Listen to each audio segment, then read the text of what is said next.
আগের মিনি ব্লগে তো দেখলেই যে দাদা ভাইয়ের অ্যানিভার্সারিতে কতটা এনজয় করেছিলাম, সবটা 1 মিনিটের ভিডিওতে তো শেয়ার করতে পারিনি। তো তোমাদের বলেছিলাম নেক্সট মিনি ব্লগে খাবার মেনুগুলো শেয়ার করব। তাই জন্য এই শর্টসটায় শুধু খাবার আইটেম রয়েছে। খুব সাধারণ সিম্পল মেনু হয়েছিল। তো ফার্স্টে ছিল সাদা ভাত, লেবু, চিপস, তার সাথে ছিল মাছের মাথা দিয়ে মুগ ডাল, আর রান্না করেছিল যে মাসি, ভীষণ টেস্টফুল বানিয়েছিল প্রতিটা আইটেম। তো তারপর ছিল পটল চিংড়ি, আর এখানে আমরা সব ভাই বোনগুলো একসাথে খেতে বসেছিলাম।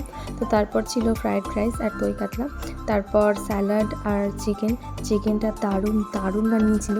ব্যাস, তারপর চাটনি, পাঁপড়, দই, লট চমচম, রসগোল্লা, হজমোলা। আর এখন লাস্টে আমি রান্নাবান্নার জায়গায় এসে এটুকু ভিডিও করেছিলাম, আর খাবার দাবার এটুকুই বেঁচেছিল। আমরা যেহেতু লাস্ট ব্যাচ ছিলাম তাই খেতে খেতে বিকেল হয়ে গেছিলো। আর বিকেলবেলার ভিউটাও তোমরা একটু দেখে নাও। আর ভিডিওটা কেমন লাগলো অবশ্যই অবশ্যই জানিও, তাহলে আমার অনেক ভালো লাগবে। সবাই অনেক ভালো থেকো।